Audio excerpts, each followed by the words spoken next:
Do you hear me? Yes. Can you see me? Unfortunately, I cannot hear you. I see you very well, but no.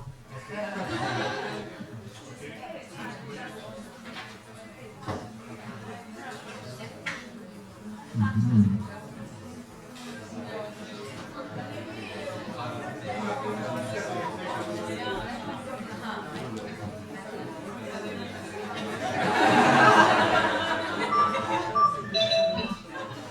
Yes, hello? I'm Peter Gasser.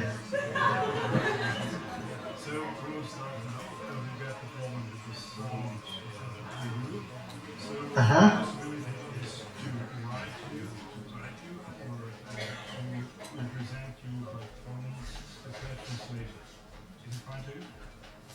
Yes, what does it mean to refresh by phone later? Just I keep it on the phone or what? No, when you will finish your lecture.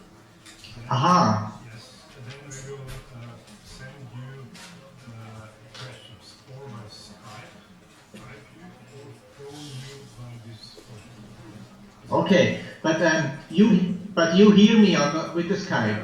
Very well. Okay. Okay, and you can also see my presentation? Yes, exactly. Okay, that's fine. Yes, let's try it. Just a moment, just wait. Can you see? Can you see the presentation? No, I see only you.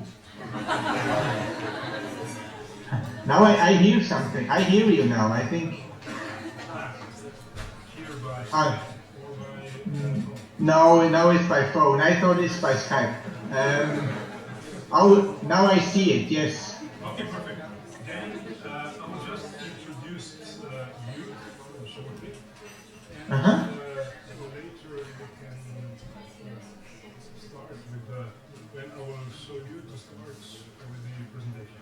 Okay? Okay. Yes, then you give me a sign and then I will start. Eh? Yes, okay. And then I will call you back with your questions. That's fine. Okay, yeah. You're welcome. Bye-bye.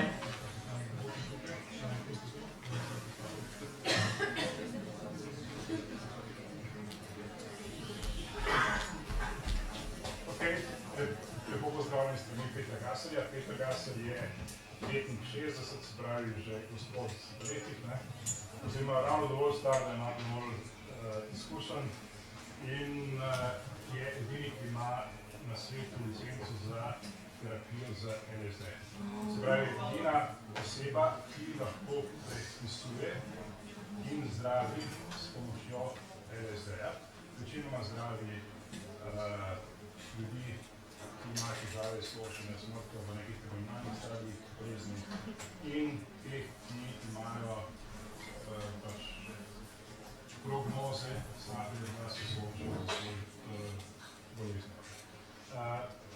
Švica ima neko zvezo terapevtiko za psihiatriji, ki vključuje pač po nemškem vzoru, to so zdravljenje, psihiatre, oboje je on in hkrati psihoterapevt, ki je pač dobil njihovo licenco. Tako da jaz vas prosim, da teh zapletov z zvokom pokončano mu nekdo danem, če bomo organizirali, da mu odtipkamo vprašanje, mu pošljemo ono odgovarjeno Skype-o. Se vprašujem za neobičajen pristop, ampak tehnike nas niče ni podučil, oziroma prosto ni povedal, da moramo najti nekoga, ki bi samo začeli odpovedi. Bomo začeli? Ok, se pravi, blindfold action.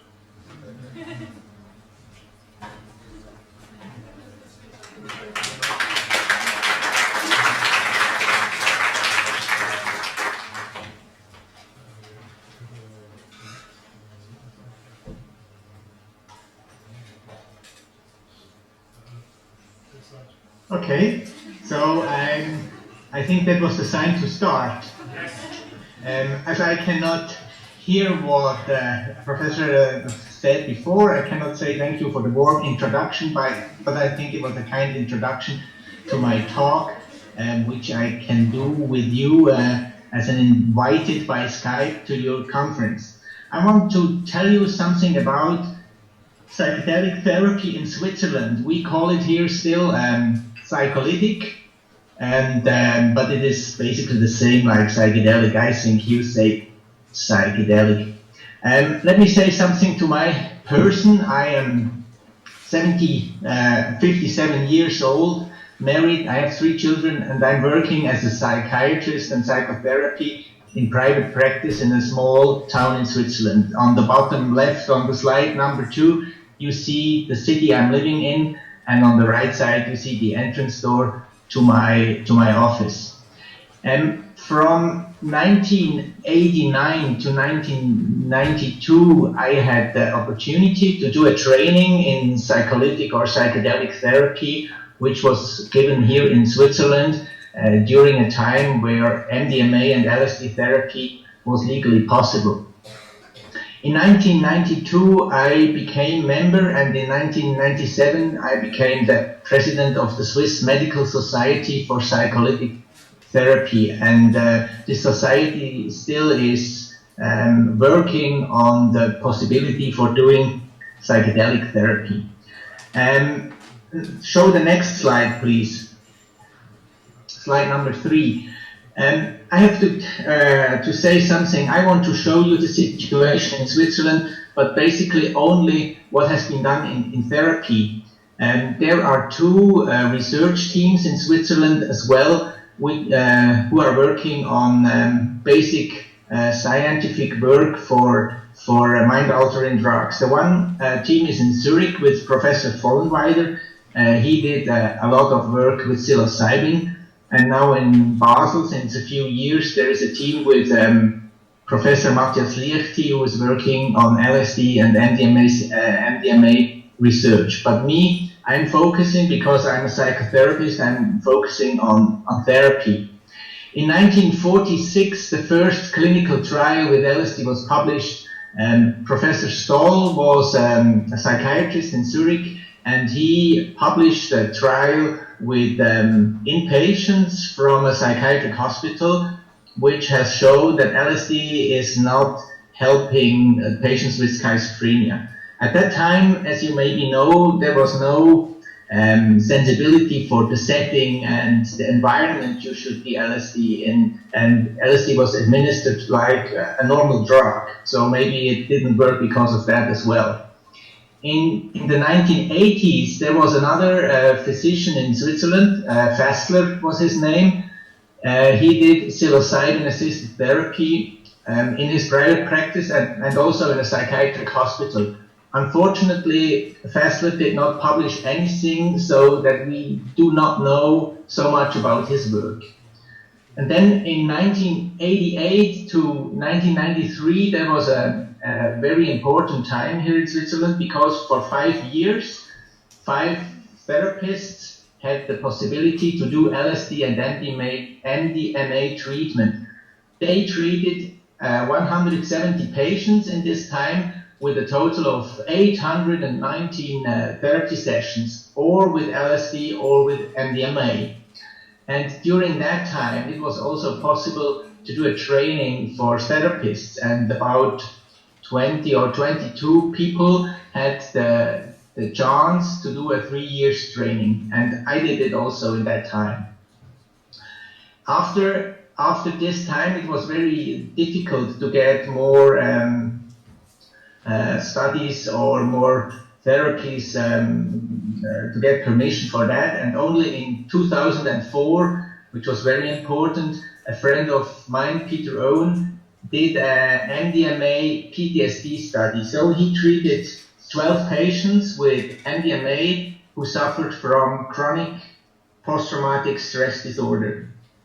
The results he had were fairly good, in the sense of the treatment there was no danger in the treatment, and all of the 12 improved with the symptoms of the PTSD. His study was part of the MDMA PTSD program, which is done in United States under MAPS. MAPS was also the sponsor of this Swiss study, and MAPS, as you maybe know, is trying to get MDMA, a registered drug that could be used for PTSD in future. In 2007, I got the permission to do another study. I will just show it afterwards with LSD. And now, since 2014, we are doing not only research, but also we have the possibility to do medical use treatments with LSD and MDMA. And just now, in April, we got the final permission to do a new LSD end-of-life anxiety study, which I will show you just after.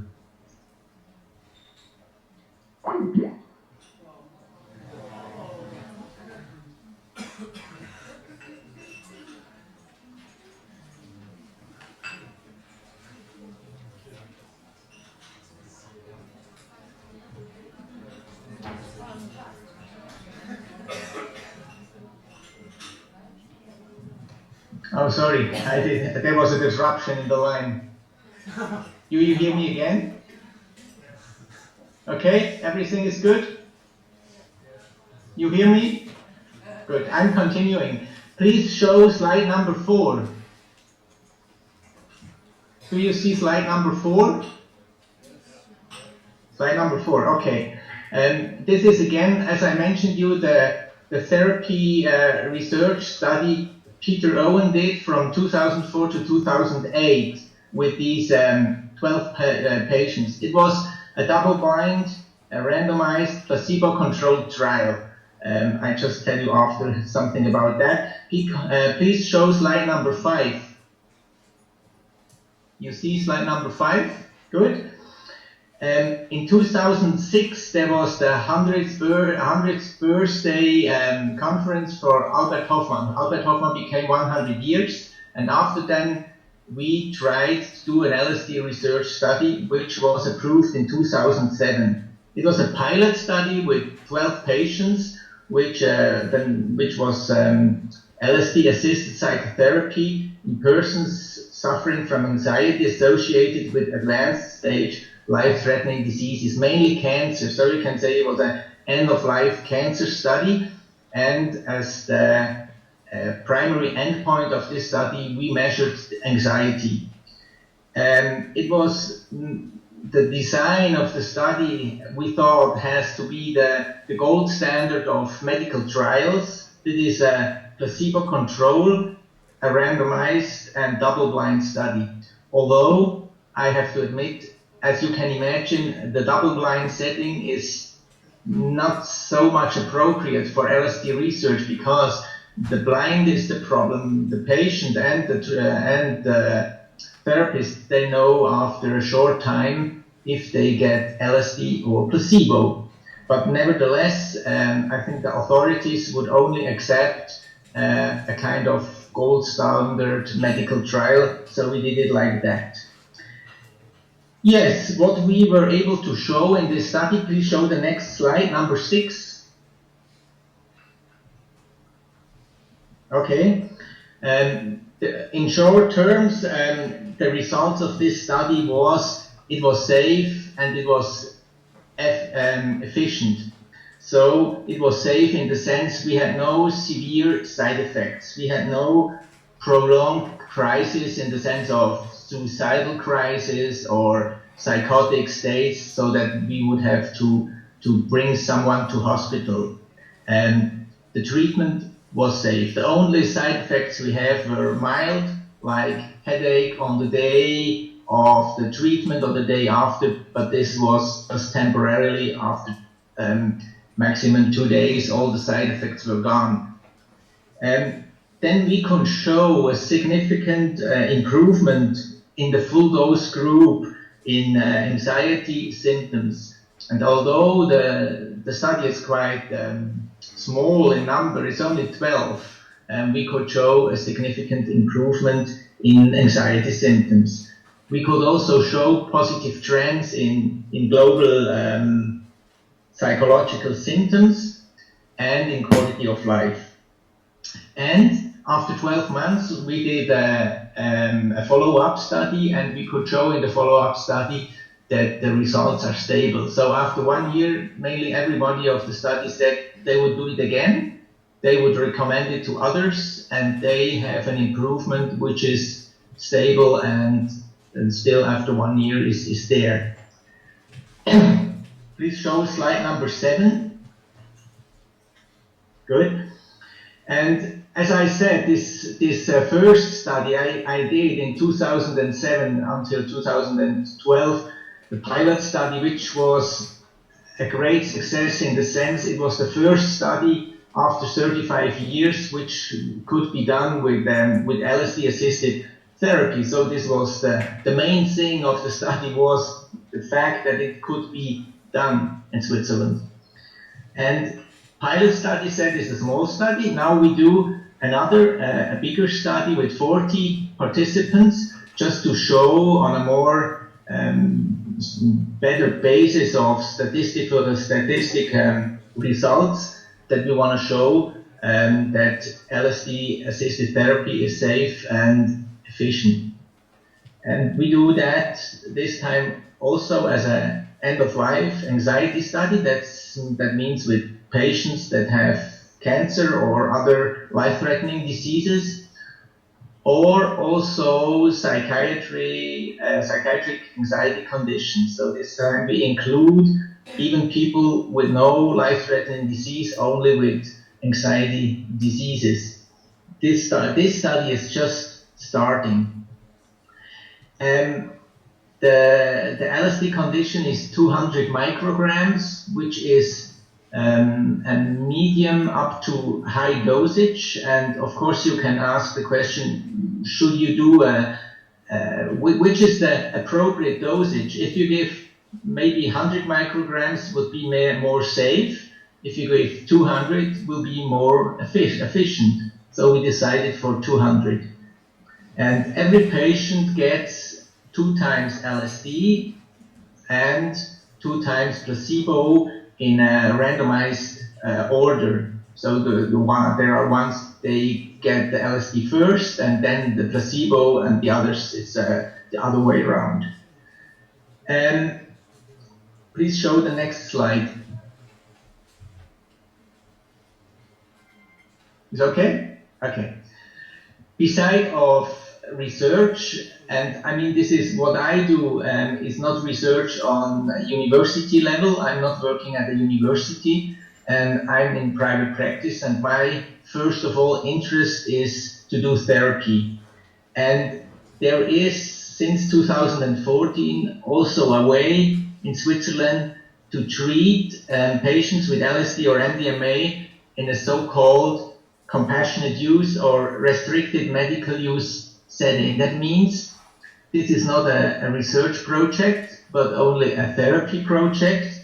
If I treat a patient in my office and I have the impression this person could have a benefit from psychedelic therapy, I can apply for permission with the Swiss authorities, and they can just on case-by-case basis they give a permission. At the moment I am treating 10 patients. I have 7 permissions for treating with LSD up to 200 micrograms, but I can just vary with the dosage. I can give 100 micrograms if it's more appropriate, and there are 3 permissions for MDMA. You see the diagnosis, which are quite mixed. So in contrary to a research project where you do just everyone with the same diagnosis, here I have a variation of diagnosis and problems which I can treat. This is a great advantage in the sense of we can collect information and experiences in which cases LSD or MDMA treatment would be or beneficial. And maybe by the time when we see for this and that group of persons, it's very beneficial, we can start another research project. Maybe for the whole presentation, you may ask the question, why? What is the special situation in Switzerland? And I am just referring only about Switzerland. I know there is also research in other countries. But I think here in Switzerland we are in a privileged position in the sense that the collaboration with the authorities makes it possible that we can do research and treatment with MDMA and LSD here in Switzerland. The reason for that, I don't know exactly. Maybe, I mean, LSD was discovered in Switzerland many years ago. Psilocybin was first analyzed and synthesized in Switzerland also by Albert Hofmann. And in the 1990s, as you maybe know, we had these heroin administration for the severe addicts, which was gave Switzerland a very important role in the treatment of severe addiction. Maybe we have a tradition which is open for research with mind-altering drugs, that may be, and I can say we are very happy at the moment with the situation, and I personally I'm very happy with the collaboration with Professor Liechti at the University Hospital of Basel. He is the researcher, he does the research, he has a team of researchers, he has experience, and I'm the person in private practice who does the treatments. So I think we have a win-win situation. Yes, next slide. I think this was in short, very short to what I have to show. I didn't talk now about set and setting, how the treatment is really going on. If you want to ask about that, please feel free. I think we have certain time to answer questions. I take the phone now, and I will hear about the questions by phone. Is that correct? Yes, correct. Good.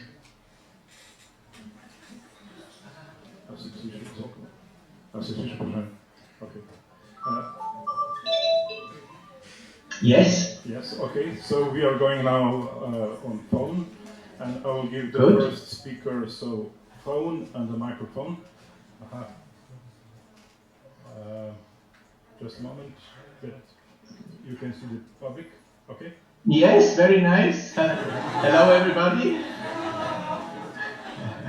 Okay, so the first question will go online for you. Okay. Okay. Hello, I have two Hello. questions. I'm Gabriel, and I have two questions. First would be, what made you choose LSD over other psychedelics? And secondly, what is your position on microdosing as a therapeutic procedure? And even more detailed, would you recommend microdosing for somebody with, let's say, dementia or any other serious neurological conditions, which brings about also psychological changes in this person? Thank you. Okay, thank you. So I think the audience has got the questions also by microphone. I don't have to repeat the question. Yes, exactly. Okay, fine. Okay. Okay, fine. First question was about what made me choose LSD. I mean, I told you that the 100th birthday of Albert Hofmann was just the start signal for doing another study, and we really wanted to get back LSD into science and medicine again. And Rick Doblin, the president of MAPS, he's from the United States, as you maybe know. He was in Basel, and he said only in Switzerland maybe it was possible to do LSD research. In the United States there was no chance. And we knew from history that LSD may be helpful in cases of cancer. There has been done a lot of research in the 1960s, and we thought that we can continue where it ended 40 years ago. That's the first question. Second, about microdosing. I have to say we don't know anything about microdosing which is scientifically proven. There is a lot of publicity at the moment in the sense of taking LSD and microdosing as an enhancer for performance, a kind of doping. which is outside of medicine. I'm not sure if it's placebo or real, because we know when you take regularly LSD, you have, after a short time, you have the effectiveness of LSD is going down, and maybe that would be the case with microdosing also. So we should put that on a research project. Albert Hoffman told me once he thinks that LSD microdosing would be effective for depression. But even with that, we don't know. For dementia, it's the same. So honestly said, we are just at the start with our knowledge about microdosing. My knowledge is only the same like with you from the press. Thank you. Thank you. Yes. Okay. Yeah. Next question. Yeah. Okay. Just a moment. Can you just show yourself?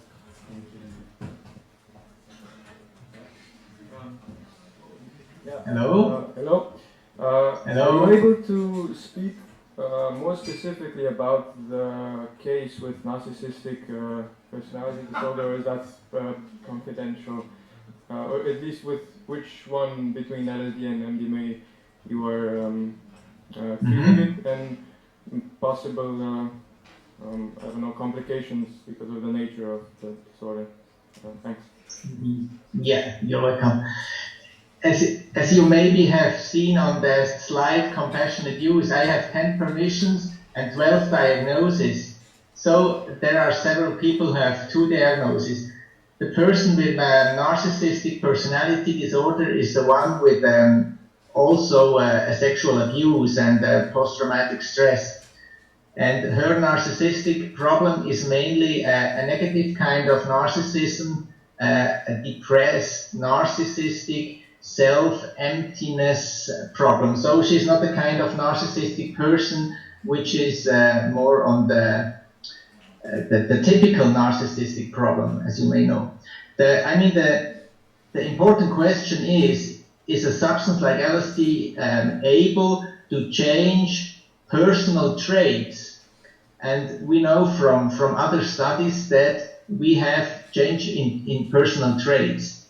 So I have to say that this person takes MDMA, and my therapeutic goal is just to awaken a kind of true self-esteem and self-love, in the sense you want to say that, self-acceptance. And on the other hand, just to go through the sexual abuse she suffers from. So that is the concept of the treatment. Okay? Thank you.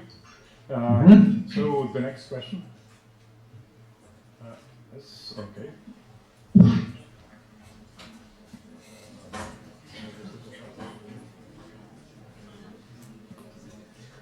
Hello there. Hello. Hey, my name is Vid. Yeah. I'm training in group analysis. I would like to thank you for a very interesting talk, and maybe following up on the theme of psychotherapy with severe pathology, personality disorders, and on the MDMA. I can imagine that MDMA can do can affect the relationship positively in making the effective atmosphere more toward empathy, etc. And my question would be, what are your experiences on the interaction between the therapeutic relationship, on the transference relationship, and the use of LSD, or the more otherwise changing drugs? If you understand the question. Yes. Okay. Yes, I think I got it. Thank you for that question, which is a very important one. For me as a therapist, it's important to say MDMA or LSD, that's not a drug treatment. It's a kind of psychotherapy enhancing treatment. Let's say that the example with the narcissistic problem with this woman I just mentioned, MDMA makes it possible that she can accept a more close relationship to anybody. And I can tell you, we did a lot of therapy together before MDMA, and it is really touching to say when she takes MDMA how she opens and she can accept the close relationship. So the transference between the therapist, me, and her is really going on a more intense level. And I think that is of great value, so that she can experience that the closeness of other people is not only a danger or not mainly a danger. And I think this is one of the mechanisms of action of these drugs. That's the reason why we do not give it at home, so they cannot take it at home. They have to take it here in my office. And that's not only for safety reasons, that's also a therapeutic goal. That's the sense of the setting. Okay. LSD. Sorry? What about LSD? What about LSD? Via transfers. Yes, with LSD is the same, but as you maybe know, MDMA is acting more directly on the relational level. With LSD, the people, they are more in their own spaces. They can be away for a time in a very deep or very high state where they don't really need another person. But also then they are very aware of the closeness of another person, maybe not physically, more on an energetic level. But I would say even with LSD people, there is an intense relationship, which is without words, which is without touch, but nevertheless it's very intense. Okay, we've got another few questions, okay? Mm-hmm. Hello. Hello? My question is, how do you avoid the addiction effects, like in the longer MDMA therapies, like if longer lasting and more doses? Yes. I've got only one question. How do I avoid addiction? Was there another question? No, that will be better later. So, Okay. So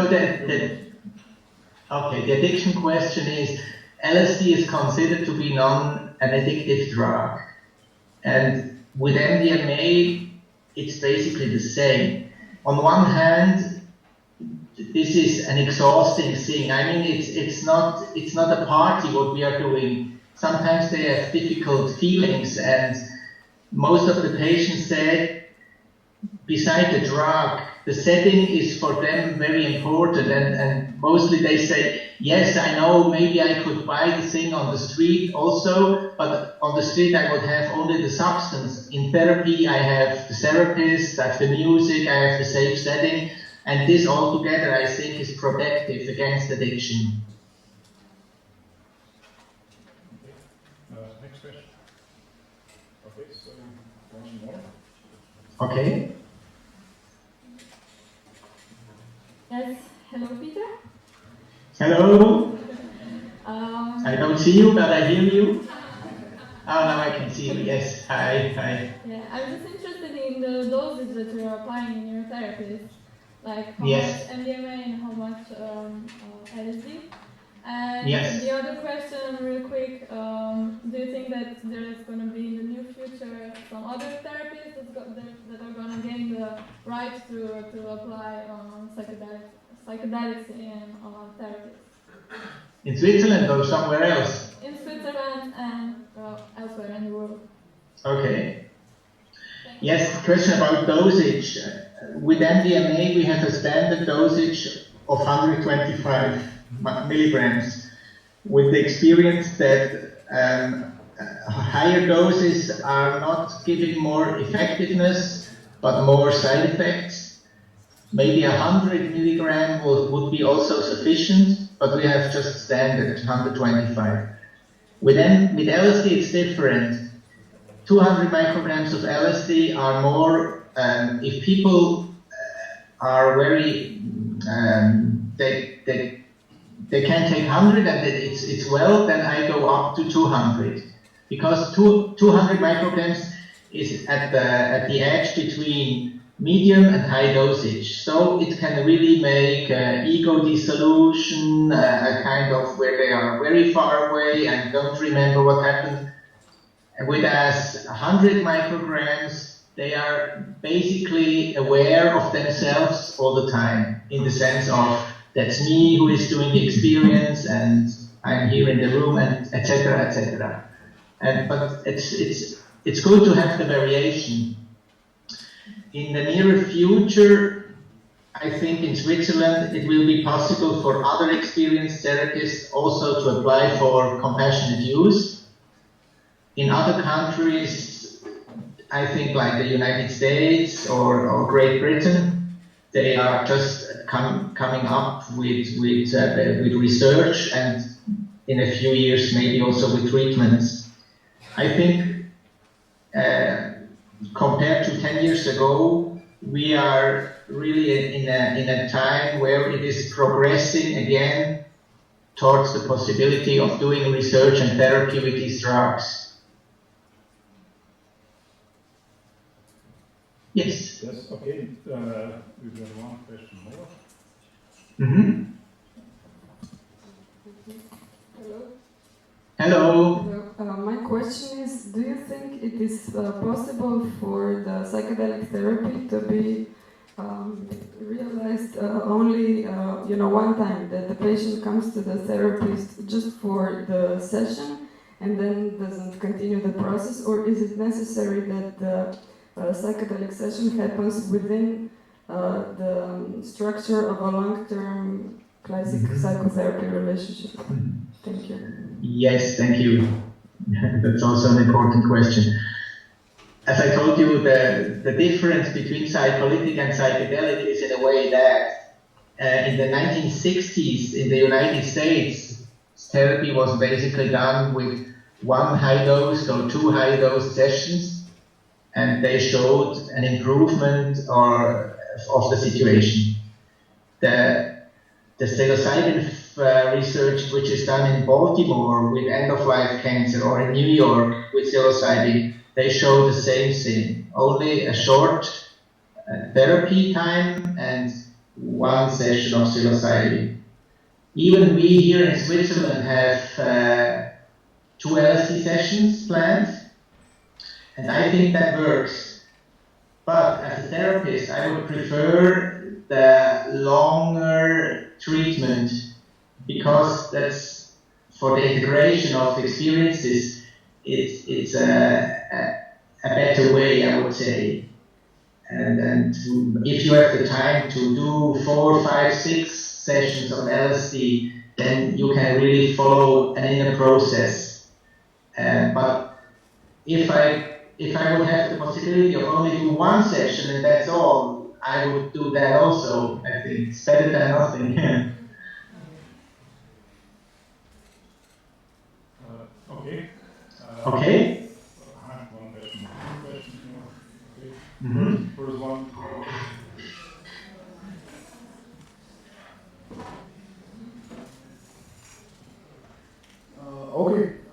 Considering that there was that case with autism, it's a similar question than to the one with the narcissistic personality disorder. Do you use MDMA or LSD, and if you could tell us a bit more about why?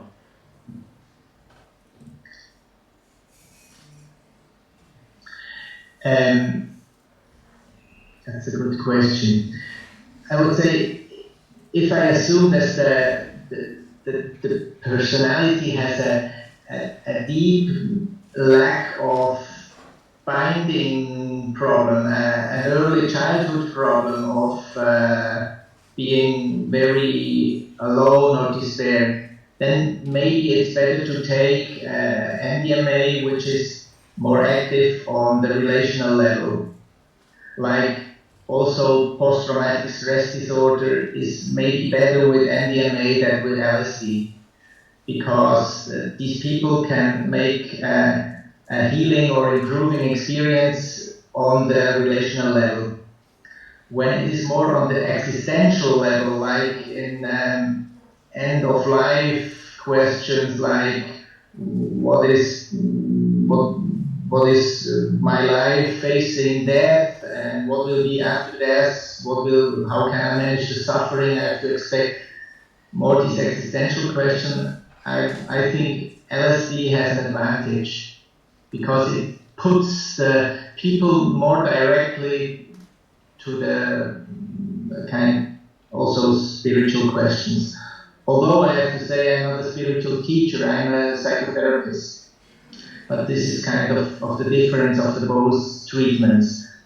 But this is not strict. I think both substances can put someone in the same direction. In addition, you never know what they experience. I mean, it's unpredictable in the sense, even if you know this patient has a cancer problem, that's not for sure that the session will be about cancer. Okay. Thank you. So, another question. So, can you speak up to Hello, do you see me? Hello, yes, I see you well. I have a question. What if the therapist and client both take the psychedelic? I have read about Timothy Lee, who took with prisoners. So what if in the long-term individual therapy, both take psychedelic to get closer to each other and to experience? Yes, I understand. Okay. I understand your question. I have to say, like also in the shamanic setting, I mean the shaman and the patient takes the drug. In Western psychotherapy, I think in this framework it's basically not possible that the therapist takes the drug. The difference is, if I take the drug, I'm more on the same level like the patient, but I'm not that much able to give a secure setting framework. So more drug, less security, more drug, more empathy, I would say. But as I know the drug by myself from my training, I think it is not absolutely necessary to take the drug at the same time, because even if you and me take LSD, we will not have the same experience. You will be on your trip and I will be on my trip. So this is not a real advantage to take it at the same time. Okay? Yeah. Some question, I think. Okay. Any more questions? Okay. Hello. Hello. Could you tell us a bit more about your treatment of cluster headaches, please? Yes, I can, but it's a difficult situation. I'm not a neurologist. I learned only about cluster headache because people called me to take LSD because they have heard about case reports that it might be helpful for cluster headache. I have the patients I have seen. I learned that LSD maybe in this case is not a tool, not a catalyst for a psychotherapy. It's more like a normal drug. They take LSD like migraine therapy and it helps them. So they are not looking for the psychedelic experience, and in that case they can take lower dosage. Maybe it's also possible with 50 micrograms, but we don't know so much about that. And more than one taking of LSD is necessary to get an improvement. So that the person where it really helped, he took it about 6 or 8 times, but he had a cluster headache history of more than 20 years, and now he is, in 1 year, he had only 14 days with cluster headache. So it's a real good improvement from him. And I think we really should do research on that, because I've never seen people suffering so much like cluster headache patients. It's terrible, really, I can tell you. So thank you very much. I hope for the first meeting you, for the first lecture with Slovenian audience, I think we are very grateful to you to take your time to, and next time we are expecting you here in Slovenia. Okay. So if everything will be fine, we will invite you for the next year. And we will decide if there will be scientific and therapeutic interest. And I've also asked Professor Liechti to come, and he's also fully booked. So I hope we could manage that in the next year. So for this, really thank you. A great thank You're welcome. Yes. And see you face to face next year. Hopefully, yes. Yes. Thank you. Okay. Now we will You're welcome. Yes. Tako da Romana bomo slišali na naslednjem podobnem dogodku, pripravili kadarkoli. Zdaj gosta, ki bosta, zdaj naslednja bo Terri Suzzane Krebs. So you are invited to come here. How would you like to speak on the stage, off the stage, in the middle of the public, or as you can? Okay. Okay. And after our colleague that take care about the technical emission will be the next one. Then we will. It's up there. But you can do. Okay. So. What can I put here?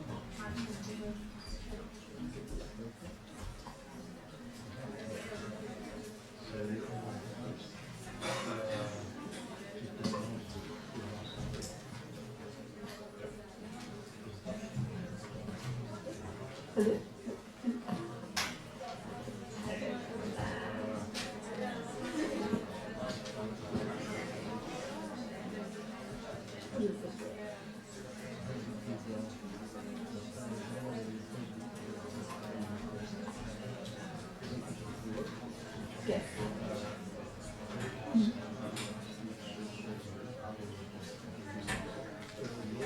Oh, I should introduce myself. Yes, I'll just say a few words. Oh, you will say. Okay, just to shortly introduce Terri. Terri is basically from Maryland, USA.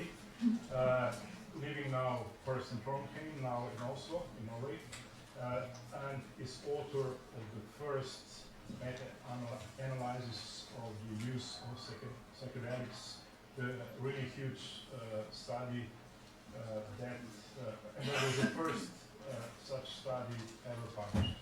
So you can see now pioneer in the psychedelic new research. Oh. So please introduce yourself. Do you think something more? Yeah. Okay. Yeah. So I'm living in Norway. I have been studying neuroscience. I had a grant from the Norwegian Research Council to study about the risks and possible benefits of psychedelics. So I did this meta-analysis of LSD for alcoholism. I've also done 2 large population studies of mental health in psychedelic users. And I have, in 2015, together with my colleague Paul Johansson, I founded an organization called Emma Sophia, which is a human rights advocacy organization for psychedelic users. Yeah. I think it would be much better if you go on stage. Okay. And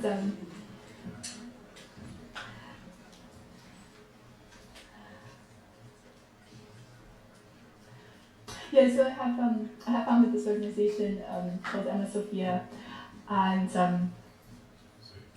for human rights for psychedelic users, we're going at it from all different angles. We have our our legal advisor is a former Supreme Court judge in Norway. We've gotten quite a bit of positive media attention in Norway and internationally. We were actually on the front page of the New York Times back in 2015. Okay, how do we change these slides? Who's changing the slides? You are changing them. How do I actually tell you to change the slide? Or this thing here? Okay. Oh, okay. Oh gosh. I think this one. Okay.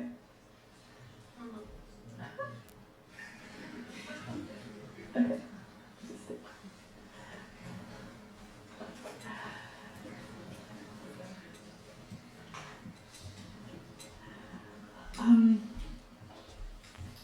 Yeah, so today I was going to talk a little bit about the health risks and what sort of data do we have about psychedelics. But first I just say, like, it's so nice to be here, it's so exciting, there's so many people, it's fantastic, oh my gosh. And yes, it's my first time in Slovenia, oh my gosh. And there actually is like a lot of potential here. There's like, you have like a team of researchers and socially engaged people who are active on psychedelics. You could actually do a clinical trial or have some reform of the drug laws in Slovenia. It is actually possible. So it's just a small country. You could just go and meet with people. And yes, and there has been, when you think about the research, it had, there's been some unfortunate historical reasons that have delayed research with psychedelics in other countries. But that is changing so rapidly. And there's really like, it's not like necessarily therapy cactus and LSD. And we know for thousands of years that people have used psychedelics in religious and healing ceremonies. We actually have the archaeological evidence is saying that the archaeological evidence we have for psychedelics is older even than the oldest evidence that we have from meditation. If you go back into these caves in India, there's paintings of people sitting in lotus position, and that's like 4,500 years old. And we have found prepared peyote cactus in caves in Mexico, which is like 5,000 years old. So psychedelics, it's a long living tradition. And this was totally, if you go back 50 years ago, this was fully acknowledged that using psychedelics is a deeply personal and even spiritual practice for many people, including not only Native Americans, but also the non-Native Americans, the college students who were using psychedelics in the 1960s.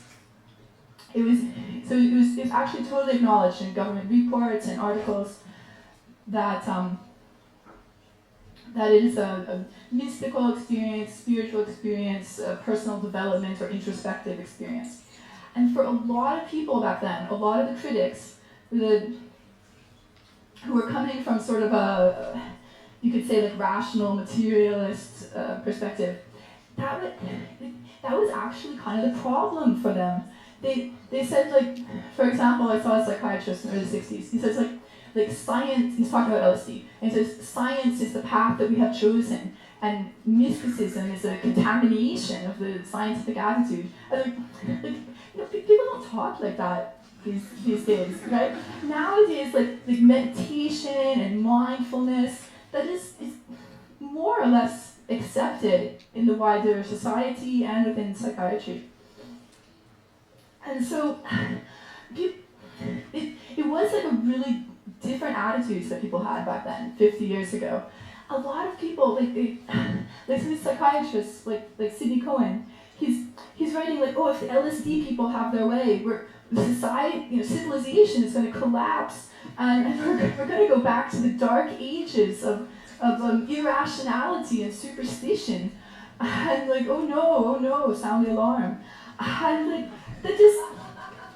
And you see, like, it's really clear that a lot of the complaints that people were having about psychedelic users, not necessarily all the complaints, but a lot of them was related more towards the cultural change. That if people are going and growing out their hair longer and going to parties and going backpacking and what is going to happen? And you see some of these case reports that were written about the LSD casualties. You have like the corporate attorney who quit his job in New York and went backpacking, or the college student at Yale who he was a closeted homosexual, and then after using psychedelics he got a boyfriend, and so that's like a exacerbation of a pre-existing mental illness, right? The mental illness being homosexual. And okay, so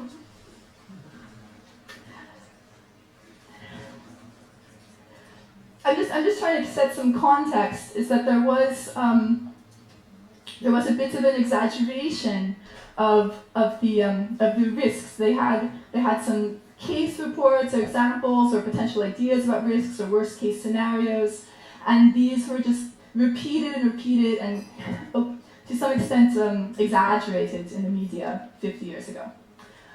Okay, but now, today, 2017, what are people saying now about psychedelics? So,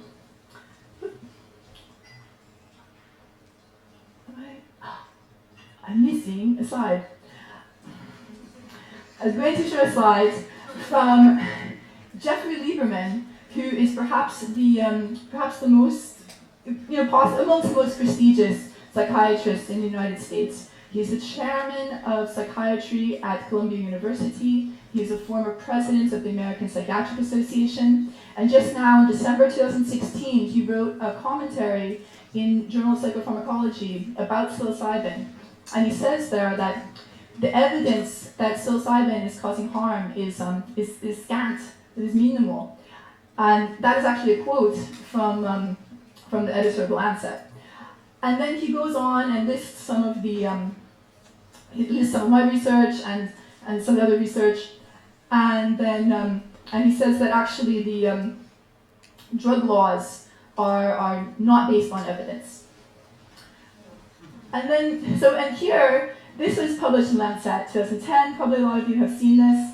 There have been now several of these studies of surveying European drug experts. What do you think about drugs? How harmful are they? Can we rank them? And here's alcohol, right, at the top of harm, both to the society and to the individual. And here's LSD down here, and here's mushrooms. So the consensus amongst European drug experts is that that LSD and mushrooms have relatively little risk for users and essentially no risk to the general population. So it's not controversial to say this. This is actually the expert consensus. So, yeah, this was something I was saying to the media back in 2015 after we launched Emma Sophia. That actually the risks of psychedelic drugs, and this is what I say to this is what I hope is sort of the take-home message that I'm trying to give to you. Okay, there are risks with psychedelics. There's risks with everything. As the British Medical Association says, there's risks to eating breakfast. There's risks to you could roll out of your bed in the morning. They're mentioning this. Like, everything has risks. We have to put risk in perspective. And when you look at the risks of psychedelics in perspective, they're not particularly dangerous. The risks from psychedelics like LSD and psilocybin are comparable to the risks of activities, voluntary activities, which are generally considered to have acceptable safety. So for example, riding a bicycle, playing soccer, going to an intensive meditation retreat. There are risks associated with all these activities, and it's at least comparable to the risks you have from psychedelics. So we have quite a bit, and we have quite a bit of evidence. What are we basing all these assessments on? If you think about it, over the past 50 years, as just a conservative estimate, like you got to think like perhaps like 500 million doses of LSD and psilocybin have been consumed by people around the world. It's actually quite a lot, and so you got to think we can find isolated examples of just about anything. You can find like the woman in Australia who had a heart attack on psilocybin mushrooms, but you have to think what is the rate. What is the rate compared to the number of users, and what is the rate of that event in the general population? So you have to kind of think, put the risk in perspective. So, what is it? Oh, okay. So clinical studies with psychedelics. There have been now in the past like 20 years, but mostly in the past 10 years. A lot of clinical studies with psilocybin in probably around 500 people at Johns Hopkins University, at Imperial College London, NYU, UCLA, and in different teams in Switzerland, etc. All of these researchers, they had to put together proposals to the ethical committee, to the institutional review boards. They have really carefully examined the risk. What the results so far in, say, approximately 500 people is we see that you can have, during the effect, you can have anxiety, you can have a confusion, it can be really acute, but it seems to go over with reassurance. So here is from the Johns Hopkins psilocybin studies, and you see the study participant is laid down, and the researchers are there holding their hands, reassuring them, providing social support. So far, out of the recent psilocybin studies, there's just been one thing that you could really call an adverse effect. One of the studies in Switzerland had a participant who the psilocybin brought up some bad memories for him, some challenging memories. He got a little bit depressed afterwards. He went to some psychotherapy sessions, and then he was feeling better. Other than that, there hasn't been these long-term problems related to psilocybin. And we also see this with LSD. Okay, there haven't been that many recent LSD studies, but as you see with Peter Gasser, there's a few. And it seems to be have acceptable safety for clinical use, LSD. Back in the 50s and 60s, they gave LSD to thousands of people, tens of thousands of people. The overall conclusion was that LSD seemed to have acceptable safety for clinical use. So here, I got a little bit cut off, but this is a report from the UK Home Office in 1970. There is no proof that LSD is an exceptionally hazardous drug to use in clinical practice. We don't see any reason to ban physicians from prescribing LSD if they would like. I'm paraphrasing now.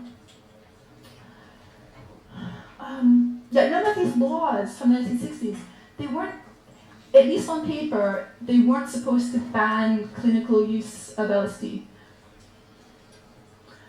So, yeah, as I said, there's been a lot of use over the past 50 years. There's more people using psychedelics now than in the 1960s. So this is from this British Medical Journal report that I mentioned, and they're just pointing out, like, you have to think about risk in perspective and what is the risk per person and what is unacceptable risk versus tolerable risk, and make this. There's a whole field which is often ignored in drug policy of risk assessment. So you just have to do a risk assessment, which people have not really done for psychedelics. So deaths from psychedelics, for example, are extremely rare. And this is a quote from the EMCDDA, which is the EU drug agency. So they're saying there, but they're saying there are like serious side effects, such as suicide and serious accidents, are extremely rare, and that it is virtually unknown for anybody to have an overdose of LSD. And I just got data from the US CDC, and they're saying that there's 2 deaths per year in the US that involve LSD, out of like 1 million people who've used LSD in the past year, so probably around 5 million occasions of use. And that's actually really rare, and that is actually comparable to the expected rate of death for any other given day for young adults. And most of these deaths are actually drug overdoses, like overdose of opiates, while at the same time using LSD.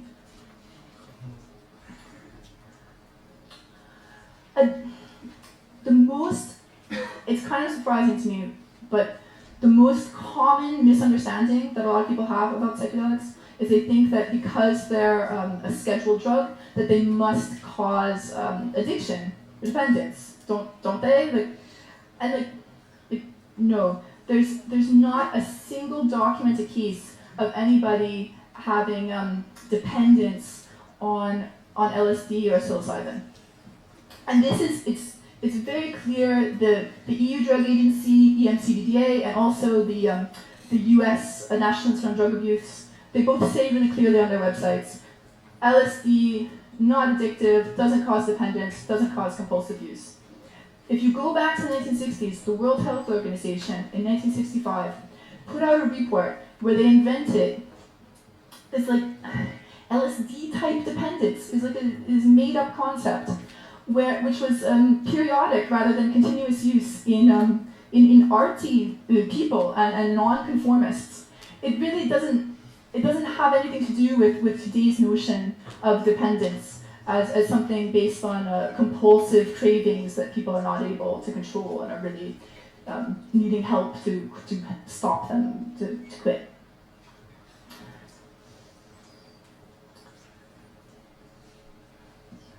So we have a lot of data from the Netherlands, where in the Netherlands, if people know this, you can go to a store and you can buy commercially produced mushrooms or truffles that have psilocybin. They sell hundreds of thousands, maybe 500,000 servings every year, mostly to tourists. People take the mushrooms, they're just wandering around the streets in Amsterdam, going to bars, doing who knows what. It's really not like, it's no supervision, it's not like the ideal setting, right, to be using psychedelics, right? And yet, the health authorities in the Netherlands say that psychedelics have, that there is low risk from the psilocybin mushrooms, that there is no reason to ban psilocybin mushrooms, that it would be disproportionate to the public health risk.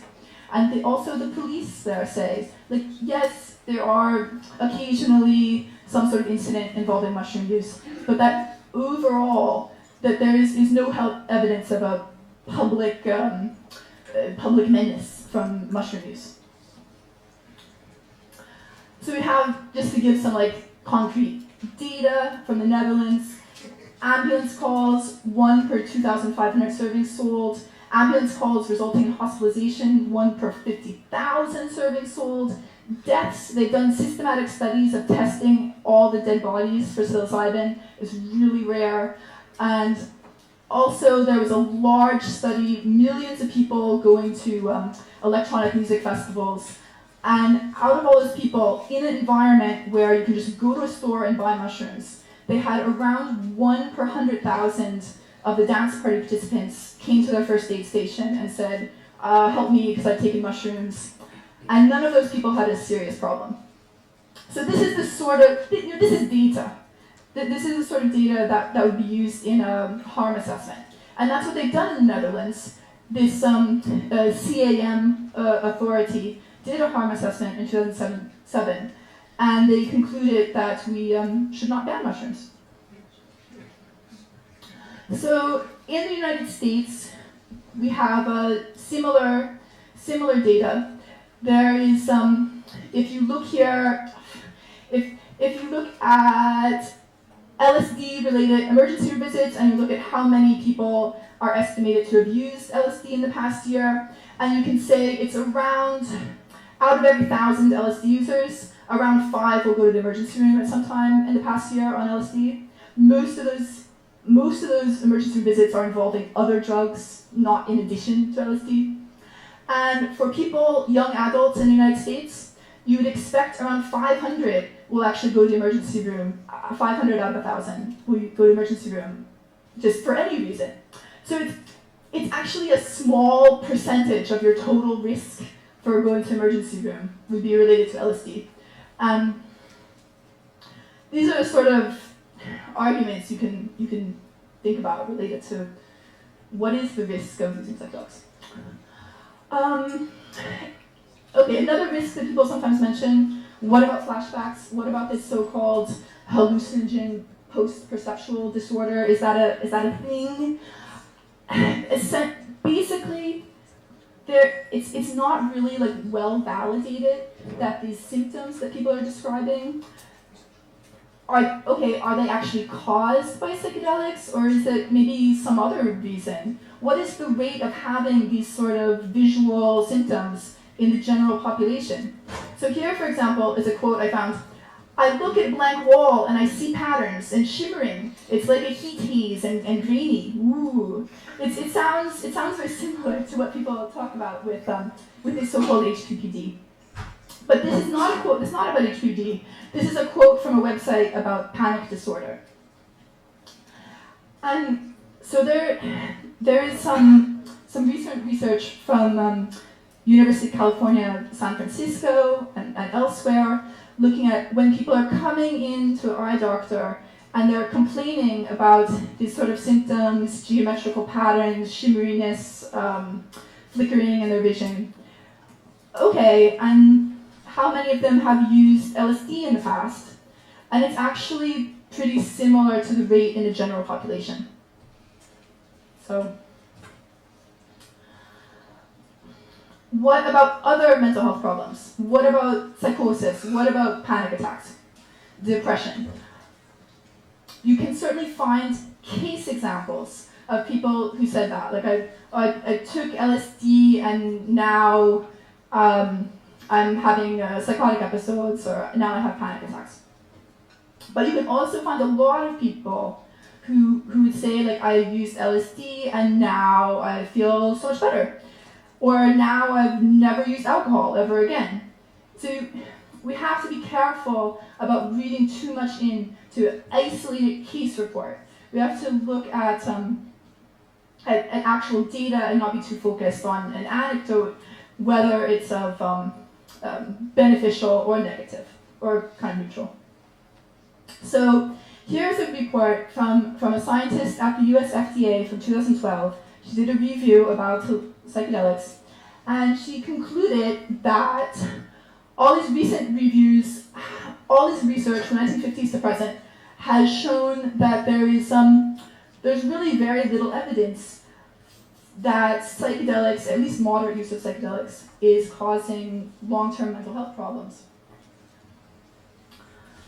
And so then, as I mentioned, I did 2 large population studies using data from the United States, 130,000 people in each study, over 20,000 people in each study who had done used LSD or psilocybin or mescaline.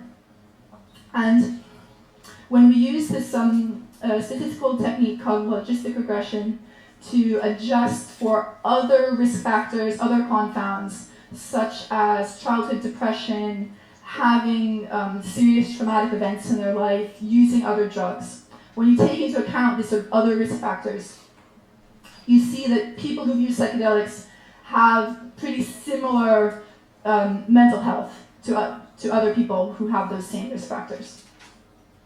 And possibly even better mental health, but I try to be modest about the results. And also my colleagues at Johns Hopkins did a similar study, this sort of large population study. So this was actually reported in Nature News, no link between psychedelics and psychosis. And as I'm saying, this is what the FDA scientist was saying back in 2012. This is agreeing with what we can see from clinical studies, and it's also agreeing with what we can see from recent studies of people who have used psychedelics hundreds of times in legally recognized religious ceremonies.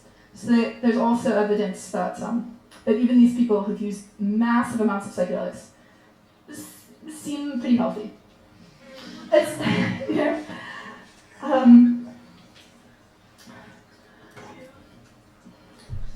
I just mentioned about pregnancy. There was, of course, you should not use drugs while you're pregnant, but the sort of the general understanding now, based on evidence that we have, is that there's really no evidence for birth defects or problems related to using LSD or mescaline. At least haven't studied. This drugs in pregnancy and lactation is a good reference if you need a reference about that. Yeah, because back in the 60s, back in 1968, somebody started this like scare based on really no evidence. It was during this period that I mentioned where a lot of people just, I mean, for whatever reason, people felt it was a good idea to exaggerate the risks of psychedelics. So they started this idea that maybe psychedelics cause chromosome damage, and maybe that could cause cancer or birth defects. And then if you read some of these like reports, government reports and medical journal articles from back in the late 60s, like that Home Office report essentially, they're saying like, there's really not like very good evidence for this, but it does seem to be effective at scaring people. But we have to be really careful because we could like damage people's faith in public health messages if we're pushing this too much. Like, but yeah. So one potential issue I just mentioned is heart problems, because like LSD and psychedelics are acting at the serotonin 2B receptor, which is in the heart, and some other drugs which act on the serotonin 2B receptor are known to cause heart valve problems if you reduce them a lot over a long period of time. So it's a theoretical concern, possibly of concern for people who are doing microdosing for an extended period of time. Oh, here's the quote. Yeah. So yes.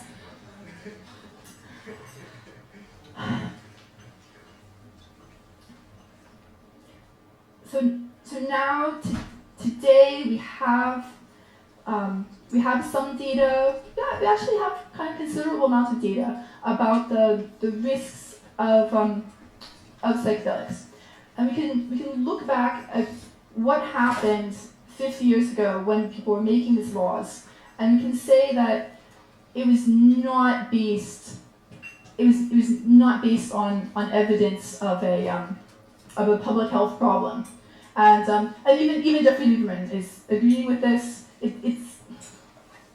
It's pretty clear it was these like laws and the UN 1971 treaty, for example, were based more on cultural and political factors than any sort of evidence-based harm assessment, which is what you would expect for any sort of public health intervention.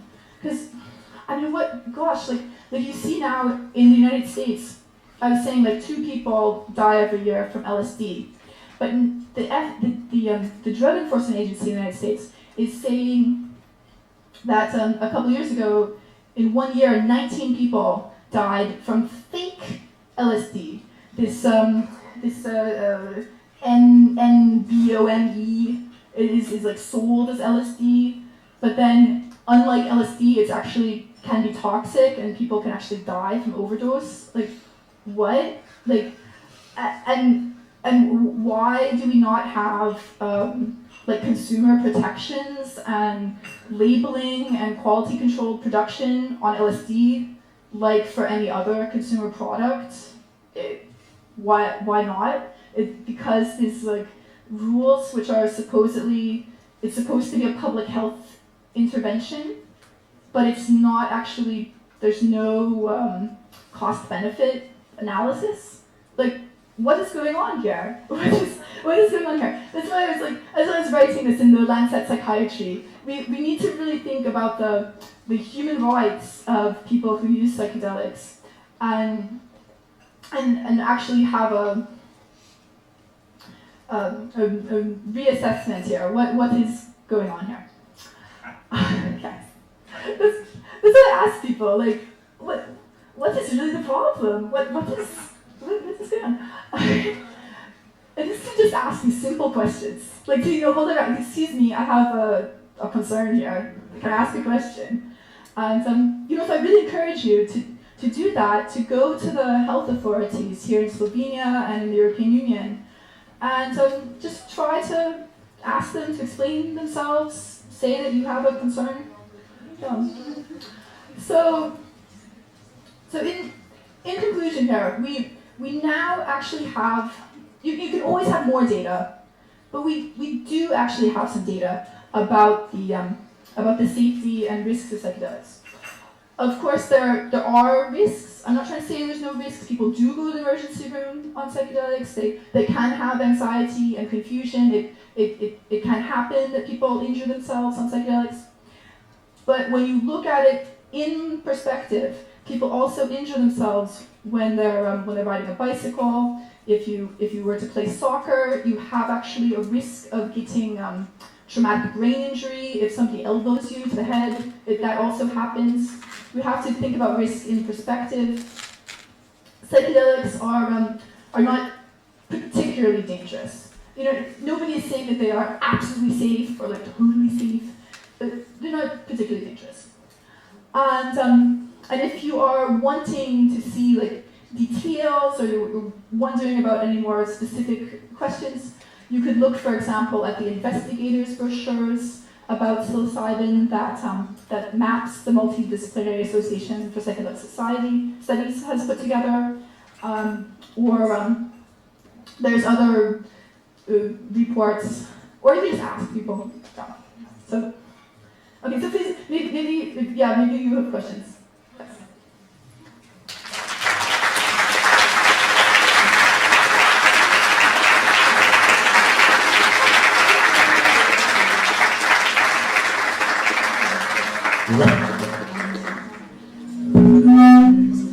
Terri, thank Yes. you. That's mine. Okay. Okay. So, just take it. Oh, okay. Okay. Thank you very much. So it's very nice to have you here. It's very provocative to speak here, because we expected also some officials from the Ministry of Health related persons, but I think we won't we won't see some of them here yet. So it's very important to present your publications, so high impact publications. That means that the science still weighs something in the scientific world, and not in the world of mediocrities. Okay, I'm just joking like you were before, but now the questions, please.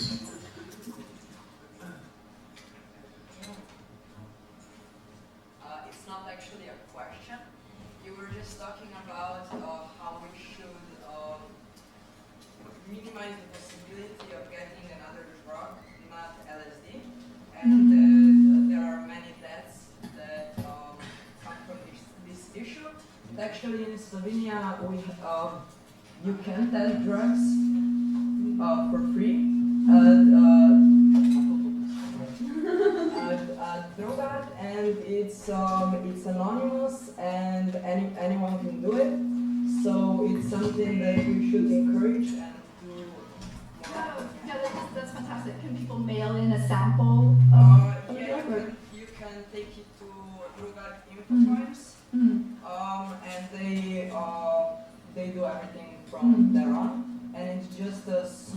example, and it's Yes, yes. Yeah, that's fantastic. That's really important to have these harm reduction programs. But I do ask you, you know, envision how is it going to be in 10 years from now, and think about what is it that we really want.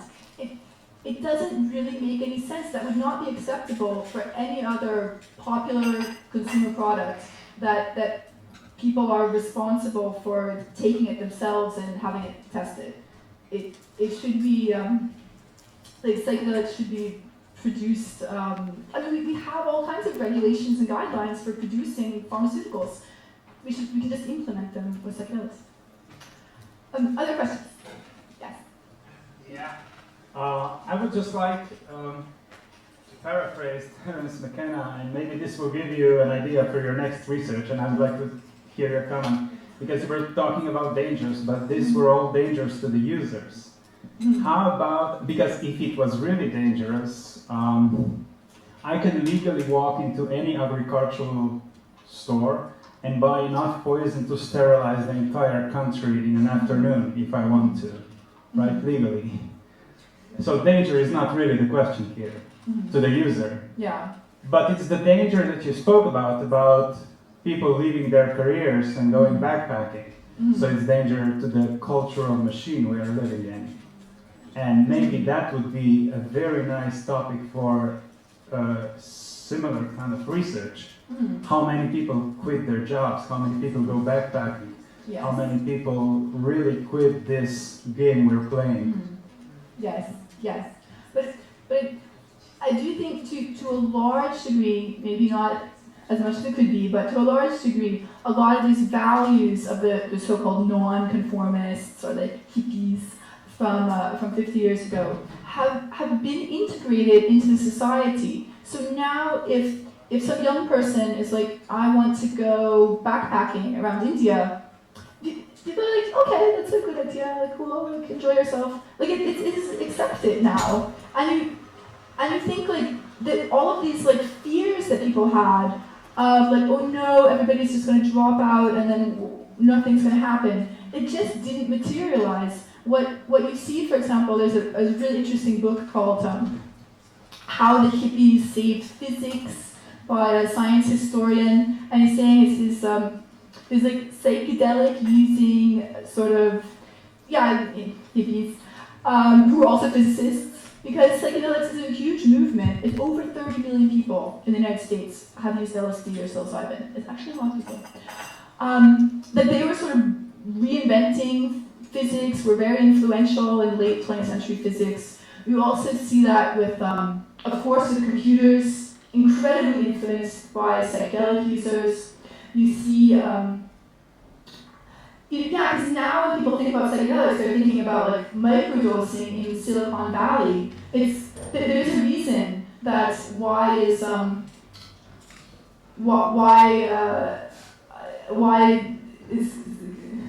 Francisco is like computers and psychedelics and gay people also.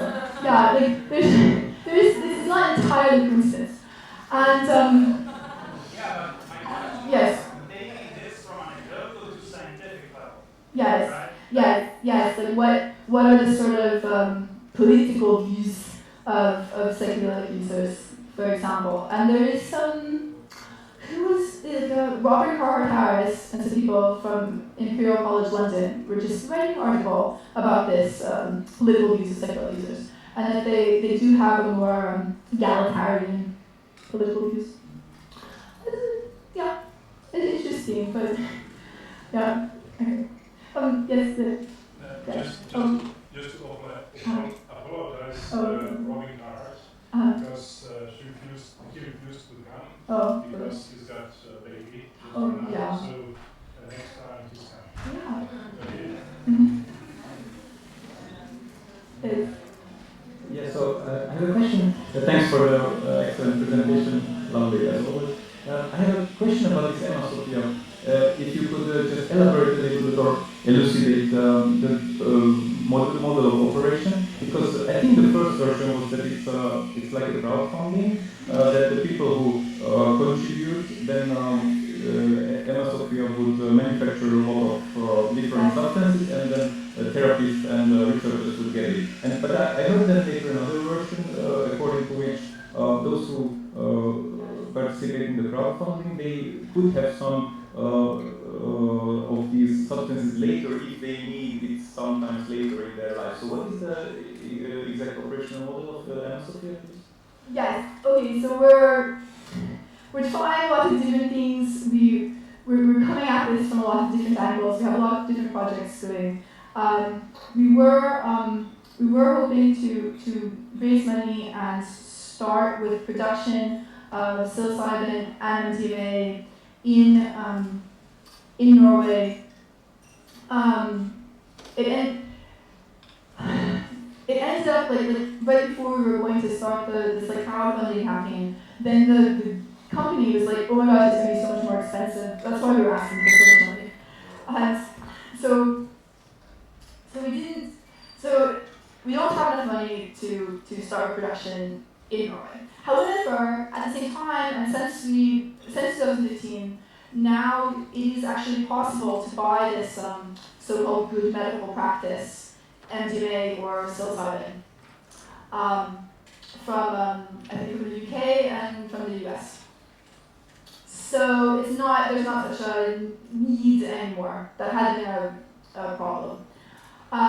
But if anybody wants to apply and try to get approval to use MDMA or psilocybin with a therapist right now, because it's not actually banned, it's just not an approved medication, but it depends, the laws are different in different countries, but it is theoretically possible that you could use MDMA or psilocybin right now in therapy, which we're trying to do in Norway.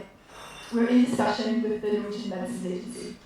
So, it would be fantastic if anybody wants to try that. We are willing to help you with that.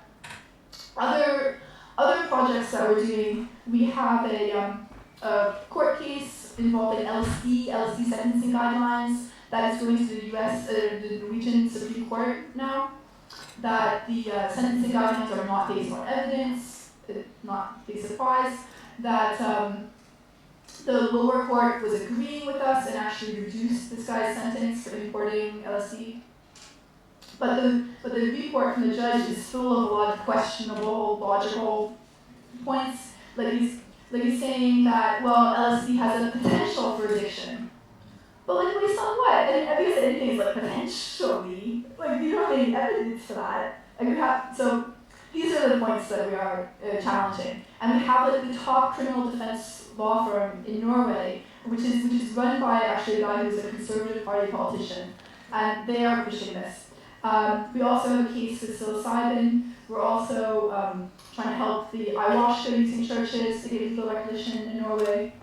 We also have, we're running social events. We have different groups. We have this groups for people over 40 are meeting, hosting lectures. We have a yoga and dance party, which is at this church and cultural center in Oslo, which is actually a very nice location. And back in January, we had in this rather conservative cultural newspaper, had a front page story about with multiple pages with pictures of our Emma Sophia yoga dance party. That was nice. And one of the leaders of the Emma Sophia Student Association at one of the universities traveled to Amsterdam with a Norwegian TV personality and took psilocybin with him on TV. That was just relatively recently. We're doing a whole bunch of these projects. Yes. Oh gosh. Yes. Okay. When you talked about students, is there a way that you could hope for an international collaboration? Yeah, you mean to have this students associations? Exactly. Yeah, because these are. I guess just send me an email there, and these are sort of popping up all over the world in universities and just in cities, these sort of psychedelic societies. So yeah, it's fantastic. And if you get approval from the university, like recognition from the university, which is what we have in Norway, then these student associations can actually get money from the university. It's fantastic. Yeah, so it's definitely something to do. And it's really this like global movement. It's just accelerating in the past 2 years of psychedelic societies. It's like there has been this like storm and rain, and now it has stopped, and now like the mushrooms are popping up. There has been this network of psychedelic users. Tens of millions of people here in this world have used psychedelics, but they've been a little bit quiet about it. And now, why? What is the problem? Why can't we talk about using psychedelics? Which for a lot of people, actually like most people who use psychedelics, will say that it was actually deeply personally meaningful for them on some level. So why not talk about it? Yeah. Okay, some more questions. We will hear Terri later with the round table debate. So also our topic. En lep pozdrav še iz moje strani vsem skupaj. Jaz bom pa danes govoril o ketaminu, ki sicer ni, kako bi rekel, tipičen psihedelik, ampak lahko bi rekel, da ima neke lastnosti manifestiranja določenih vidikov duše, kar beseda psihedelik načeloma pomeni. Zakaj sem pa izbral to temo, bom pa povedal še malo kasneje.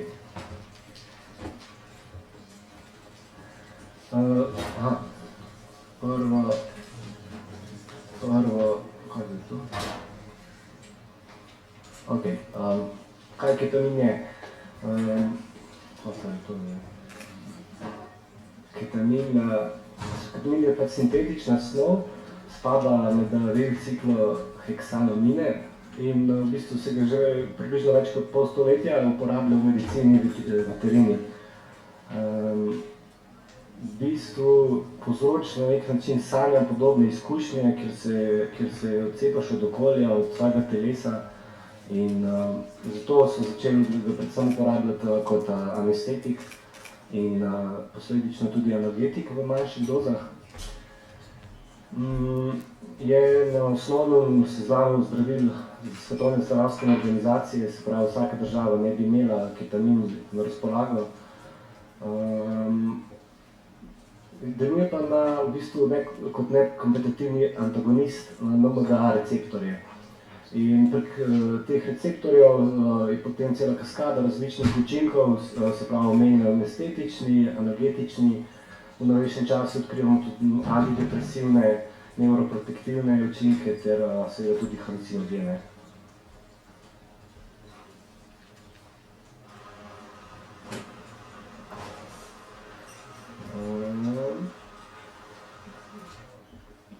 Torej, zakaj se ga uporablja? Tukaj vidim, da je napaka. Mogli bi pisati pozitivni simptomi schizofrenije. V bistvu se ga uporablja tudi kot psihotomimetik, se pravi za določene lastnosti depresije. Ne bi bila neka korelacija, v stanju ne bi bila podobna določenim simptomom pri schizofreniji. Vendar pa v bistvu deluje predvsem analgetično, anestetično, ampak po letu 2000 so pa v bistvu začeli odkrivati njegove hitre, močne antidepresivne učinke. In predvsem zanimivo je to, da to v primerih, kjer navadna zdravila niso zalegla.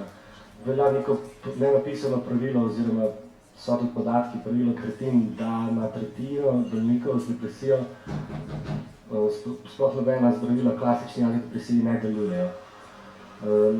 To je kar velik problem, glede na to, kako je depresija splošen problem po svetu, saj ne bi bilo ocenjeno okrog 100 milijonov ljudi, ne bi trpeli z depresijo.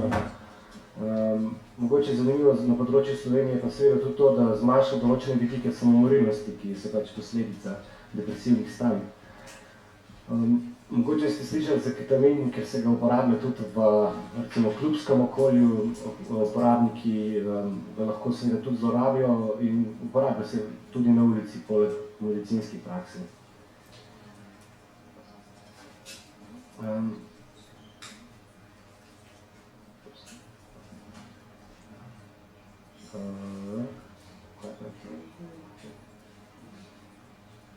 to je to, ok.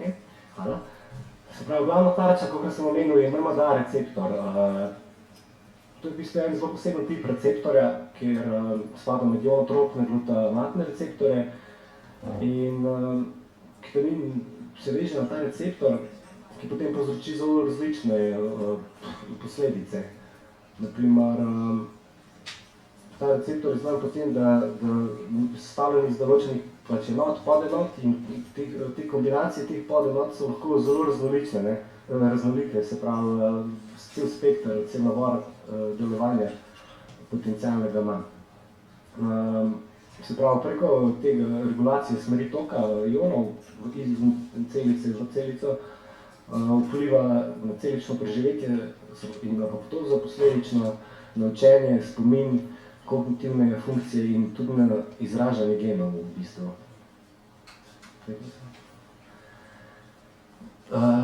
Se pravi, tale učinek, ki je predvsem zanimiv za današnje predavanje, antidepresiven in se izraža preko povečane količine BDNF-ja. To je Brain Derived Neurotrophic Factor, pač neka snov, ki je povezana z različnimi stvarmi in drugim tudi spomini in tako podobno. Dokazano je že bilo, da nizek nivo BDNF-ja v bistvu je povezan z depresivnimi stanji. Vpliva pa tudi na razvoj nevropatske bolečine, tako da tudi tisti anestetičen efekt, analgetičen efekt ketamina ne bi se odražal preko BDNF-ja. Se pravi, preko vpliva na MMD receptor in posledično komunikacije do sproščanja, zaviranja BDNF-ja. Potem so še različne študije pokazale, da deluje tudi s tem, ko lahko manipulira tako imenovano substanco P, to je v bistvu en izmed glavnih signalov v poti doživljene bolečine. In potem so še neke implikacije, ki deluje tudi na acetilholinske receptorje, serotoninske receptorje, skratka, cela paleta nekih tarč možnih za ketaminje. Zanimivo je to, ker v bistvu kot anestetik ima manjše škodljive posledice, v primerjavi s kakšnimi drugimi anestetiki, ki povzročajo toleranco, zato se ga tudi včasih raje uporablja. Ampak spet se vračam, za nas je zanimivo pač, ker je antidepresiv, se pravi, omenil sem 100 milijonov ljudi oziroma po nekih študijah 17% populacije naj bi trpeli za veliko depresivno motnjo. Njen nastanek, patogeneza je še ne raziskana, kako pride do tega. In te klasični antidepresivi, ki delujejo na monaminergične sisteme, se pravi serotoninski ter noradrenalinski, so pa učinkoviti samo približno 60% primerov, plus še nekaj časa traja, preden efekti stopijo pač v veljavo, da jih človek občuti. V tem času je tudi, naprimer, nekdo, ki ima samomorila nagnjena, še bolj občutljiv, še bolj nagnjen lahko k samomoru, tako da to je velik problem. In zanimivo je pa tudi to, da pač njegov antidepresivni učinek je izjemno hiter, nastop po 4 urah in traja tudi dolgo časa po tem, ko ketamina ni več zaznati.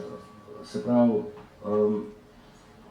vsaj 72 ur, pa tudi do 4 tedne so bili občutni učinki, v nekaterih primerih celo dalj časa. Variacije so zelo, zelo široke v tem primeru. Ampak nakazujejo nek stabilen učinek, potem, ko molekula zapusti telo, še zmeraj to traja nekaj časa. Potem so šli raziskovati, kako se povezuje prej omenjeni BDNF z ketaminom in so ugotovili, da seveda ketamin poviša BDNF, se pravi, to so hoteli še poskusiti za tako imenovanimi knockout mišimi, gensko spremenjenimi mišimi in so ugotovili, da je res točno v BDNF-ju ravno ta glavni način delovanja ketamina pri depresiji, se pravi, kot antidepresiv. Zmanjšuje tudi spontano sinaptično aktivnost, ampak samo takrat, ko je nevron v mirovanju. Se pravi, kadar ni vzburjen, se delujem takrat, se pravi, potem se izrazijo ti antidepresivni učinki. Zdaj sem omenil recimo veliko depresivno motnjo, zelo pogosto bolezen, potem recimo bipolarno motnjo, ne. Ima tudi dve obdobji in v tistem obdobju, ko je človek v depresivnem stanju, se pri več kot polovici bolnikov pojavlja tako imenovana anhedonija. Ko je anhedonija, v bistvu gre za polno izgubo užitka, zadovoljstva, veselja, za stvarmi, ki so te pač prej navduševale, nagrajevale, ne vidiš več smisla, zakaj bi sploh počel to. In samo anhedonije kot simptoma se še ne da zdraviti, oziroma ne obstajajo specifična zdravila, ki bi targetirala prav te simptome. Je pa tudi anhedonija izmed faktorjev, ki nakazujejo, ali je oseba bolj nagnjena k samomorilnosti ali ne. Ketamin pa so pokazali, da ima tudi zelo opazen učinek ravno na anhedonijo, in sicer to vpliva preko tega, da se poveča presnova glukoze v možganih, v cingulátnom korteksu in v jedrih hipotalamena. Torej, sam potencial je bil nakazan že v parih študijah zadnjih 2 desetletij. Konkretno pri depresiji obstajata na nek način 2 metodi, 2 pristopa. Nekatere študije so se osredotočale na enkratno infuzijo, gre namreč za intravensko, se pravi v ti dovajajo ketamin. Pri eni infuziji so bile različne variacije uspešnosti, od 50 do 79% in že prej omenjenih 72 ur, 3 dni, da bi ta učinek deloval, zelo pa varira, odvisno od posameznika. To je tudi odvisno naprimer od količine magnezija oziroma nagnjenosti, vzburljivosti živčnih celic, na splošno velike različnih opcij. Potem je pa ponavljajoča infuzija, ki ima pa 70% približno odstotno uspešnost in tudi dalj trajajoča.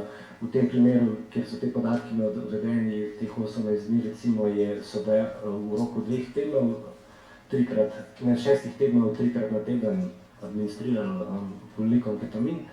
Potem je ta učinek bil še dolgoročen potem, ko se je terapija prenehala. Zdaj, konkretno so tudi raziskovali, kako vpliva na samomorilno vedenje, težnje, misli, in tudi tukaj so dokazali, da v bistvu je skoraj še enkrat bolj efektiven kot placebo. Nekaj je, no. In v bistvu njegovo kompleksno delovanje pomaga razumeti, v bistvu, kaj se sploh dogaja pri nas, ne. Ker depresija je bila klasično gledana kot neko pomanjkanje serotonina, oziroma so se osredotočali bolj na specifične mehanizme. S ketaminom smo pa ugotovili, da v bistvu preko NMDA-ja vpliva na preomenjeni BDNF, ki je v bistvu en izmed ključnih faktorjev pri depresiji sami, ne. Ravno zato, ker ima zelo širok spekter delovanja, katerega vedno znova globje raziskujemo, veliko količine študij skozi prihaja ven, ker raziskuje v bistvu na kaj še specifično vpliva ketamin. Kaj to pomeni? Da v bistvu cel ta spekter lahko izberemo, kaj želimo doseči. Se pravi, če mi vemo, ketamin deluje na določeno stvar, lahko vse druge nekako zavremo z nekimi drugimi farmakološkimi metodami in samo poudarimo določene pozitivne vidike, negativno omilimo oziroma prilagodimo posamezniku terapijo zelo specifično. Kaj so pa nevarnosti uporabe ketamina? Bila je neka analiza narejena v primeru 205 terapij z infuzijo ketamina in v 30% primerov se je povišal krvni tlak, pritisk, bitje srca.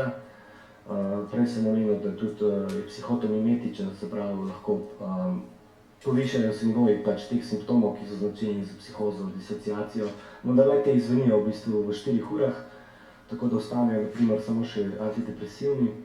In izmed teh 205 so bili 4 taki, ki smo žalost terapijo mogli prekiniti zaradi neželenih učinkov, ampak to je manj kot 2% vseh.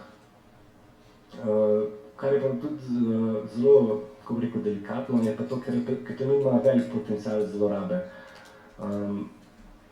48 držav sveta je leta 2009 uvrščeno pod nadzorovane snovi, se pravi enega izmed razredov kontroliranih substanc.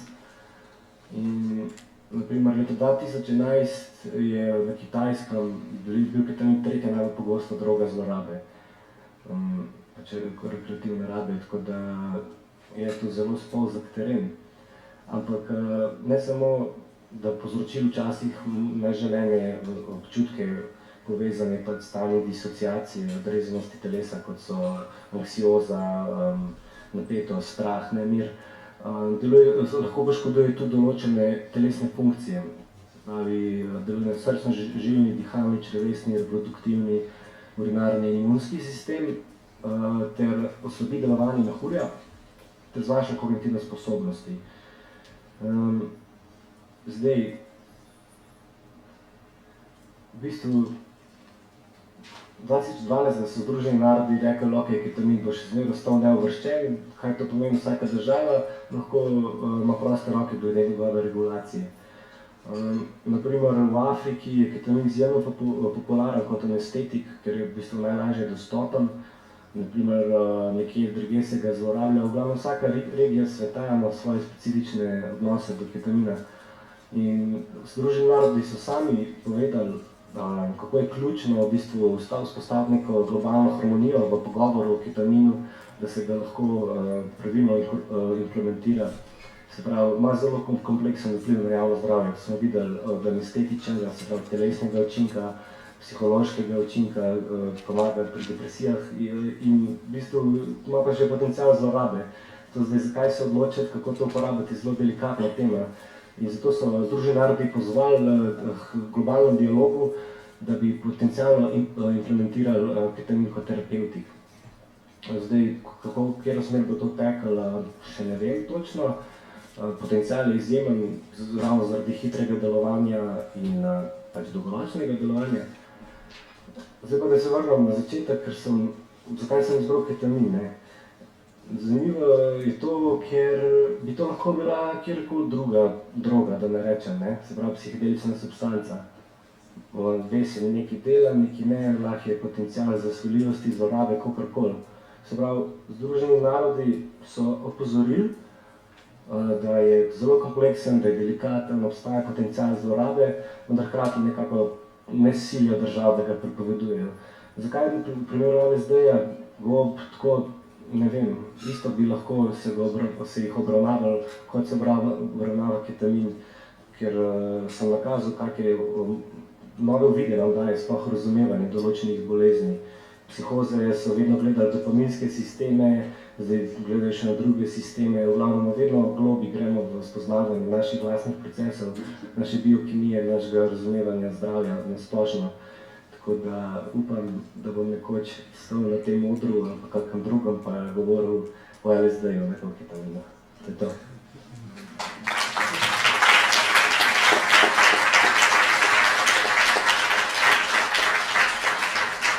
Kakšno vprašanje mogoče?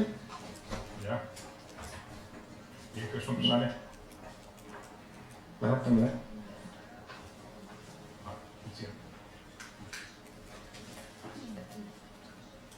Jaz imam dve vprašanji.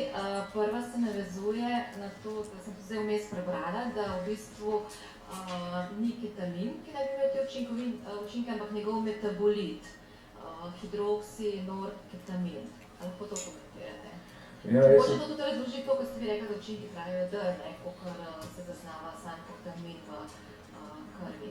Ja, zanimivo je, ker mislim, da ta deluje na AMPA receptorje. Ja, ne na NMDA, ampak jaz... Ja, se pravi, ima enak učinek, ki so tudi samega po sebi probali administrirati ljudem, ima isto antidepresivno delovanje, ampak deluje na druge receptorje. Z nadaljno raziskavo so potem ugotovili, da so pa stičišča skupna, spet je BDNF, spet je to vpliv na gensko ekspresijo, naprimer, tako da na nek način preko dveh poti do istega cilja pride. Zdaj, oba ne bi bila aktivna, kakor jaz vem, samo pač drugačni mehanizmi so. Mogoče manjši potencial za svoljivosti, naprimer, to nisem gledal študij glede tega, no. Ja, tako. Potem pa še druga stvar, vi ste pokazali predvsem študije, kjer so uporabljali intravensko aplikacijo. To ni tisti najbolj primeren način aplikacije, neke učinkovine, pa zdravila, ki bi se potem lahko tudi uporabljal v terapevtske namene. Pa me zanima, so tudi študije po peroralni aplikaciji, kaj je podobne antidepresivne učinke, to še ni dokazano. Sedaj znali rezultati samo po intravenski aplikaciji. Večina jih je intravenskih, ker v bistvu je tudi glede na težo najbolj efektivno, se pravi zelo majhna biorazpoložljivost, manjša, če ga oralno zaužiješ. So bile tudi neke študije intranazalno, naprimer, ampak daleč najbolj učinkovita je intravenska. Je pa nepraktična relativno. Prehode skozi jetra, pa biološko uporabnost, ki potem tudi tudi teče, ampak vse, za nek potencial, pa sigurno bolj primerna peroralna aplikacija, pa kot pa intravenska. Ja, nedvomno. Zato se predvsem, naprimer, v Ameriki so že neke off-label klinike, kjer nudijo to pomoč pacientom z depresijo. Uporabniki so zelo zadovoljni, ne vem, obstajajo že ustanove, ki to nudijo, ampak seveda oseba mora priti tja, zahteva nek nivo motivacije, vseeno že. Ja, zadev dejansko zlorabe poteka tako, da si anestetik posušuje in posnifajo, da pa čim bolj zadene. Medtem ko kinetika, ki jo želimo, je pač to, da je čim počasnejša absorpcija, razdelitev in konstantno zdravljanja za antidepresivne učinke. Zdaj, pri nas se najpogosteje ketamin uporablja v veterini, in večino se ga tudi proda v veterini, recimo kot anestetik, in je to pač ena izmed substanc. Ja, nikoli samo, zaradi te, kako se živali izvijajo, če jih anesteziramo, začnejo plesati, oziroma če to kakšno govedo, to tolče vse, kar ima okrog, tako da vedno kombinirajo z nečim drugim. Namen je seveda nekaj drug, se pravi, spet imamo nek potencial, mehanizme in nove receptorje, ki pač doslej razen zlorabe ali pa anestezije niso bili uporabljeni. Tako da jaz mislim, da bomo ketaminu kljub vsemu še več govorili, ampak mogoče v drugih lučeh.